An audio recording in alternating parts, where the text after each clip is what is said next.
du point de vue des marchés avant tout. Et Marc Daguerre, donc je le disais, est à mes côtés en plateau, président de DT Expert. Marc, vous êtes venu pour un nouveau record. J'ai pas compté à combien de records annuels on en était pour le CAC 40 depuis le début de l'année, mais nouveau record à plus de 5450 points. Et toujours la même question. Et maintenant Oui.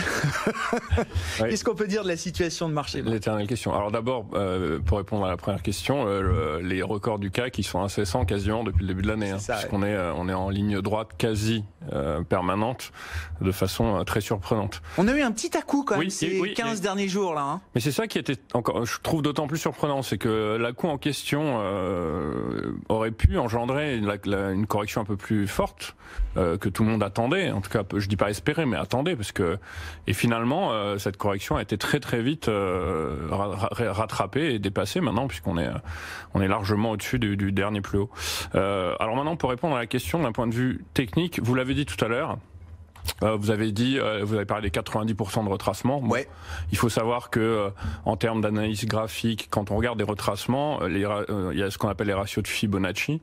Les derniers ratios, le ratio le plus fort, c'est ce qu'on appelle les 61,8%, et il y a un ratio, le ratio de 76,4 qu'on dit être le dernier ratio entre guillemets notamment dans ce qu'on appelle des vagues 1, des retracements vague 2, etc. Là, on est en termes de retracement, on a dépassé. Oui, on a tout explosé, quoi. Voilà. C'est ça. Ouais. Maintenant, ce qui est intéressant, c'est que ce soit sur le CAC avec la zone des 5006 ou sur l'ensemble des indices américains, parce qu'on sait très bien aussi que les États-Unis continuent de donner quand même un petit peu le ton de la tendance mondiale en général. Sur l'ensemble des indices américains, si on regarde entre le S&P et le Nasdaq, on doit être entre 2,5 et 3,5% de distance du dernier top. Ouais, c'est ça. Ouais. C'est-à-dire qu'on est vraiment plus très loin. 3,5% sur un... Puis là, on parle de plus haut historique. Hein, mais complètement. Oui, tout à fait. Oui. Les trois indices sont entre 2,5 et 3,5% de leur plus haut historique.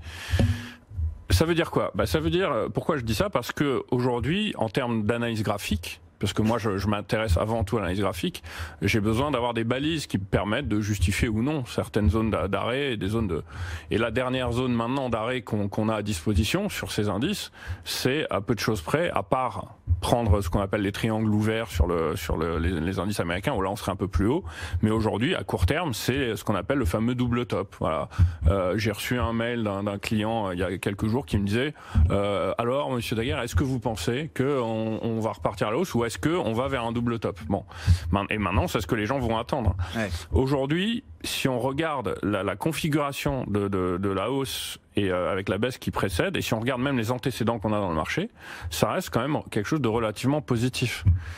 C'est difficile d'arriver à des niveaux aussi hauts et de dire finalement on a eu tort d'être trop craintif à fin 2018, et peut-être qu'on est capable encore sur cette année 2019 de retrouver un biais haussier, en tout cas pour le premier semestre.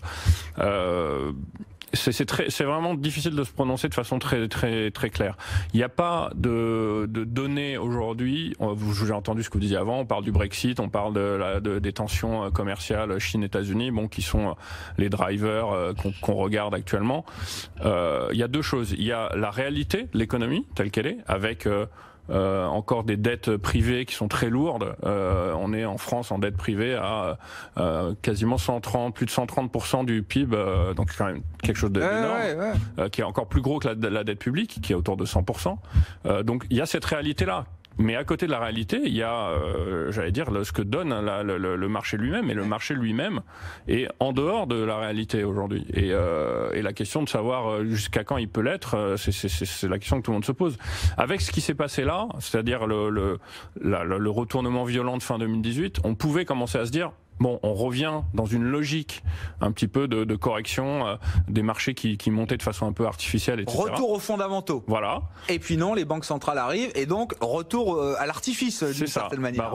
Oui, c'est exactement ça. Ouais. C'est aujourd'hui, encore une fois, en termes de gestion de court terme, comme nous on le fait, on a beaucoup plus à perdre à essayer de shorter un top qu'à continuer dans la tendance. Ouais. Donc, à quel niveau est-ce qu'on peut avoir, alors je sais pas sur quel indice de référence vous vous basez, Marc, mais À partir de quel niveau, effectivement, la logique n'est plus d'acheter le marché ou d'acheter les creux de marché, mais devient une logique de vendeur, de pur vendeur? C'est-à-dire à partir de quand? Oui, à partir de quel niveau est-ce qu'on bascule admettons, phase de consolidation, de correction, qui arrivera peut-être un peu au-delà de ce qu'on a vécu ces 2 dernières semaines. J'appelle pas ça une vraie correction, 2% de baisse. Peut-être qu'on aura un peu plus de baisse à un moment. Pourquoi pas, hein, j'en sais rien, je sais pas ce que va faire le marché, mais c'est une option.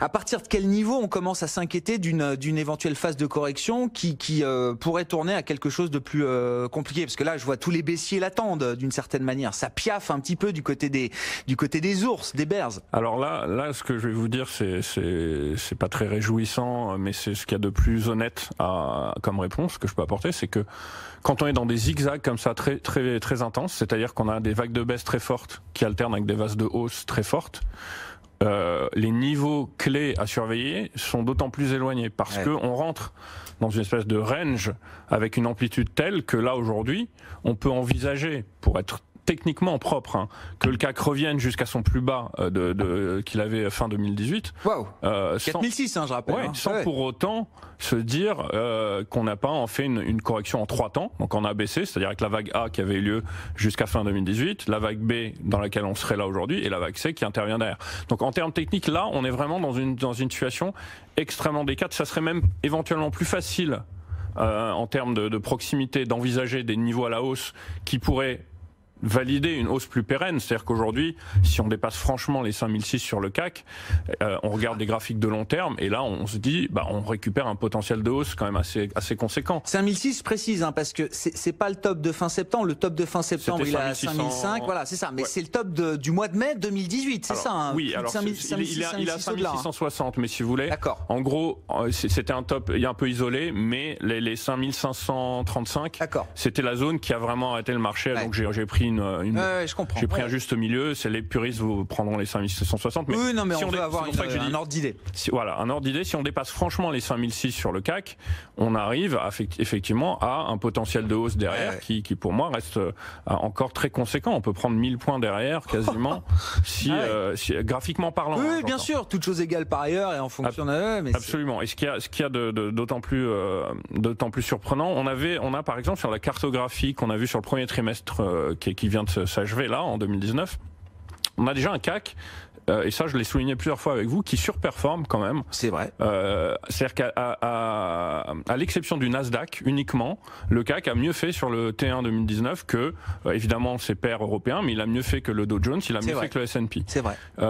Et c'est quand même assez, entre guillemets, remarquable pour le souligner, c'est-à-dire que le CAC reste un des indices majeurs qui surperforme le marché au sens large. Donc c'est pour ça que là, et si on regarde graphiquement, le Nasdaq, le CAC a une avance très nette sur le DAX allemand. Et la question, si on rentre dans une phase de hausse supplémentaire, est-ce que le CAC conserve des chances de surperformer ou est-ce que non? Parce que le CAC est porté par des valeurs spécifiques, le luxe, l'aéronautique, qui ne sont pas représentées ou beaucoup moins, et même pas du tout quasiment, sur le DAX allemand par exemple.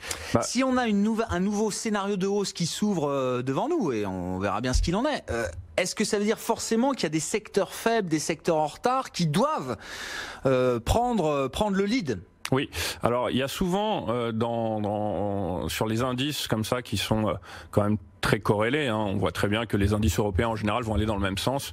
Il y a parfois des dissonances qui peuvent être dues à des événements particuliers. Bon, alors évidemment à l'exception, encore pas l'exception avec un grand E, mais c'est sûr que le FTSE londonien aujourd'hui, et d'ailleurs depuis cet effet Brexit, moi je le remarque puisque je suis les indices régulièrement, le FTSE n'est plus exactement dans la même veine que l'Eurostoxx, le DAX et le CAC. Il a décroché de l'Europe. Il a décroché un petit peu.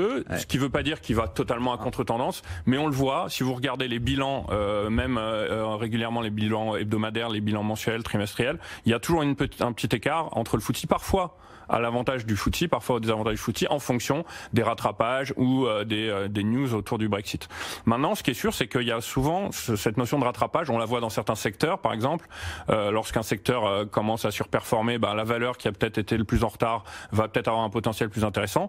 Là, c'est sûr que et on le voit aujourd'hui, je vous entendais en parler tout à l'heure, le DAX, lui, est en train de surperformer le CAC parce que forcément, il a quand même aussi un vrai rattrapage. C'est l'industrie aujourd'hui, hein, l'industrie, l'automobile, c'est ça qui permet au DAX, voilà. Exactement. Voilà, le DAX avait été pas mal secoué, un peu comme le Dow Jones. On en parlait tout à l'heure. Vous en parliez, Grégory, avec Boeing. Ouais. Il y a eu l'affaire Wirecard sur le DAX. C'est vrai. Avait un peu pesé. Wirecard, qui est le dernier entrant, enfin, je crois, sur le DAX, qui a remplacé Commerzbank.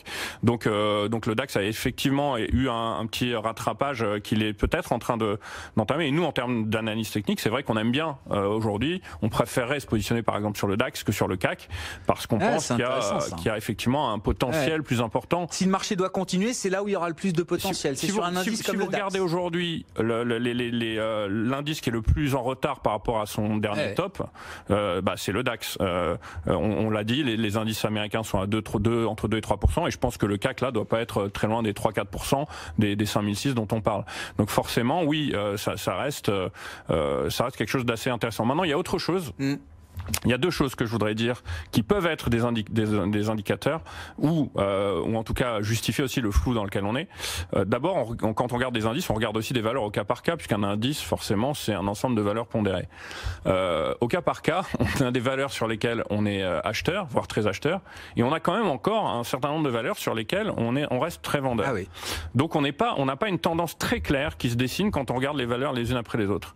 Et c'est notamment le cas sur le DAX, où là, il y a une vraie scission, c'est-à-dire qu'on a une bonne moitié de valeurs qui sont quand même bien positives, et on a une bonne moitié de valeurs qui restent avec des tensions négatives assez. Donc un marché qui reste assez fragmenté quand même de ce point de vue-là. Totalement. Donc on est après, en termes de gestion de trading, c'est très intéressant parce que c'est là qu'on a une vraie valeur ajoutée. C'est là qu'il y a une politique de stock picking à avoir. Par exemple, aujourd'hui, c'est sûr que si jamais les marchés devaient retrouver une impulsion haussière, pour des gens qui se demanderaient vers quel secteur se tourner, c'est vrai que le secteur bancaire, qui a quand même été beaucoup plus, qui est très en retard par rapport au secteur notamment industriel dont vous parliez, ou même du luxe, qui est maintenant probablement sur des plus hauts, reste un secteur intéressant. Il y a autre chose qui me semble moins intéressant, c'est que j'en parlais de temps en temps avec vous, on a un contre-indicateur du tendance de tendance des marchés indices, c'est l'or, c'est la variation des cours de l'or. Et si on regarde les grandes inflexions de marché, on voit effectivement depuis les années 80 que l'or va à contre-tendance de la tendance globale des indices. Et l'or aujourd'hui est venu s'arrêter sur une résistance importante en drapeau, ce qu'on appelle en drapeau. Il est dans un drapeau baissier depuis 2011, depuis septembre 2011, exactement depuis que le CAC et les indices européens sont revenus dans un canal haussier. Et l'or est en train de corriger à l'approche de ce niveau-là. Ce qui irait dans le sens finalement de se dire qu'on n'est peut-être pas encore aujourd'hui continue sa correction. On n'est pas encore en train de devoir s'alarmer tout de suite sur les indices et sur le marché des indices actions. Donc c'est intéressant, mais c'est très difficile. Et ce que vous disiez tout à l'heure, le retracement aujourd'hui sur les indices européens, on vient de tellement bas finalement maintenant que alors le point clé qu'on surveille nous à court terme sur le CAC, ça reste les 5240, qui est le support, ce qu'on appelle le point pivot, qui engendrerait pour nous une correction majeure, mais qui engendrerait pas forcément une remise en cause. Je comprends. Et là pour venir aujourd'hui avec tout ce qu'on a repris, comme vous dites 90%, pour venir remettre en cause la tendance globale, il en faudrait beaucoup. Donc ça veut dire qu'on a deux options finalement aujourd'hui. Là, c'est que dans les jours prochains, soit on va valider le dépassement de ces plus hauts dont on parle, donc des tops américains, des 5006 sur le CAC, etc. Et on va s'offrir un potentiel de hausse. Là, on pourra se dire qu'importe quel va être le prochain signe noir, mais pour l'instant, restons dans la tendance. Premier cas de figure. Deuxième cas de figure, qui risque d'être le plus délicat à gérer, c'est que on franchit pas vraiment ces niveaux-là, on commence à rentrer dans une correction, mais que là, tout le monde va se poser la même question. Et oui, c'est ça. Le sentiment va peut-être tourner assez vite. À savoir, est-ce que ça y est, c'est la grande purge, toujours la même question, bien sûr. Ou est-ce que et donc si jamais je viens vous revoir dans un mois et qu'on a perdu 7%, vous allez me poser la question qui sera très la fin du monde. Est-ce que c'est la fin du monde? Voilà, vous allez me dire, est-ce que c'est les soldes? Est-ce qu'il faut acheter cette correction? Ou est-ce que c'est la fin du monde? Ou est-ce que c'est la fin en tout cas, peut-être pas la fin du monde, mais la fin de cette euphorie qui est revenue depuis le début de l'année et qui a surpris très honnêtement tout le monde. Rapidement, Marc, parce qu'il faudra qu'on termine. Sur l'euro-dollar, là, j'ai vu qu'hier on est passé sous un 12. Alors, je sais pas si techniquement, c'est ce qui a expliqué quand même que le rebond a été assez marqué. On est revenu au-delà de 1,12 aujourd'hui. $1,1180. C'est vrai que c'est des points bas qu'on avait déjà un peu testé récemment. C'est un point bas solide. Le marché teste effectivement la baisse de l'euro-dollar aujourd'hui. aujourd'hui? C'est pour nous le niveau clé aujourd'hui. Alors il a été, comme vous dites, un petit peu mordu. C'est ce qu'on appelle un spike, c'est-à-dire qu'il n'a pas été suffisamment cassé avec une clôture de confirmation. Mais pour nous, c'est le niveau clé qui validerait un potentiel de reprise du dollar quand même assez net face à l'euro. Et pour me prononcer un petit peu... Donc casser franchement ce niveau, ça veut dire qu'on va beaucoup plus bas sur l'euro-dollar, voilà. C'est ça. C'est-à-dire que le dollar risque de s'apprécier fortement. Et je pense malgré tout que ça reste pour moi aujourd'hui le scénario privilégié quand même. L'euro-dollar est entré dans un triangle, dans un biseau d'étranglement assez fort. La zone de résistance me semble assez solide et je pense que ce niveau va finir par céder et que le dollar va reprendre l'impulsion. Ça sera intéressant de voir aussi comment réagissent les marchés si on a une nouvelle vague d'appréciation du dollar. Là aussi, c'est quand même. On parle d'un point d'équilibre quand même majeur pour énormément de marchés dans le monde entier. Merci beaucoup, Marc. Merci. D'avoir été avec nous cet après-midi en plateau. Marc Daguerre, le président de DT Expert, le CAC, plus 0,7%, nouveau record annuel. On en a largement parlé, je crois, 5462 points actuellement. Une pause.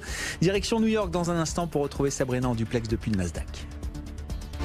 BFM Business, Intégral Bourse, jusqu'à 18h, la bourse en temps réel.